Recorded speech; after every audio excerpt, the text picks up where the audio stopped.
What if I told you that there is a little Atlantis right here, in our very own state of Texas? A town that once basked in the sunlight, but is now doomed to spend eternity in the cold, watery depths of oblivion. In fact, there is. At first glance, the Sam Rayburn Reservoir in eastern Texas just looks like a nice place to go hiking, boating, and fishing. And that's true, it is. But beneath the surface, this beautiful lake hides a centuries-old secret. In the early 1800s, a Colonel T.L. Mott pitched a tent on a river bottom and soon built a cabin for his family.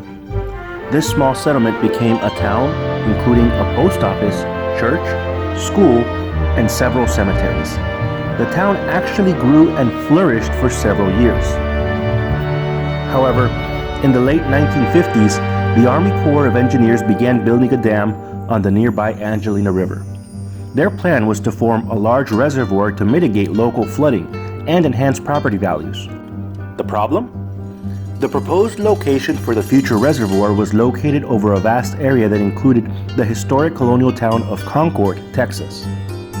Concord's families fought the U.S. Army Corps of Engineers as long as they could, but to no avail. In the end, they gave up and watched as the dam builders pulled down their log houses, destroyed their school, moved their church, and dug up the bodies of their ancestors in Concord Cemetery. Today, most of Concord's former residents have done their best to move on with their lives, but in many cases, they have left behind a part of who they were. A part of that now lies in dark, cold exile, far from the warm, friendly gaze of the sun, waiting for the chirping of the birds and the laughter of the children to maybe, just maybe, return someday. Hope you enjoyed. Hi, this is Mauricio from Explore RC. If you liked my content, please don't forget to give it a thumbs up and subscribe. And you can also follow me on my Instagram account, Explore RC. Thanks, and I'll see you on the next one.